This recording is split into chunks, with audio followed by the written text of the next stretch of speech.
4 thoughts people with high self-worth have. The most confident and happy people we know are the ones who have high self-worth. But how did they get that way? Are some people just born with a better sense of value? Or do they make a practice of acting a certain way which helps them to keep feeling positive about who they are? When you talk to people with high self-worth, you find that they have a lot of things in common. Those who feel good about themselves tend to think a certain way.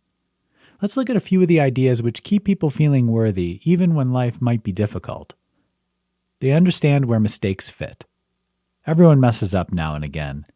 The person with high self-worth recognizes this.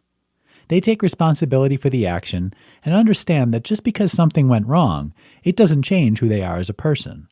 They still value themselves even when they make a mistake. They don't get caught up in the trappings of life. Who you are has a whole lot less to do with what you have than you might think. It doesn't matter how much money is in your bank account, whether you're wearing the right clothes, or if you have the right education.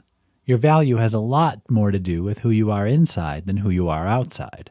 You can still be worthy even if you have very little in the way of possessions or money. They don't chase happiness. Who you are has very little to do with whatever emotion you happen to be feeling in the moment. If you're not happy, it doesn't mean that you're not worthy, period. You're going to feel what you're going to feel. Individuals with high self-worth realize this and accept their emotions for what they are, a reflection of their emotional state and not of personal value. They take responsibility for how they feel. When you have strong feelings of self-worth, you don't need other people to define you. This also means you need to drop any victim mentality. They say no one can make you feel anything without your permission. This is more true than you might realize. It's up to you to decide who you are. No one else has the right. Of course, there are other things people with high self-worth do. They practice empathy, especially with themselves.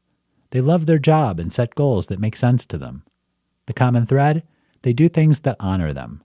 They don't make compromises or get caught up in doing what they think they should, but instead focus on what's right for them. You can do this too, by merely paying attention to your choices and holding fast to who you are.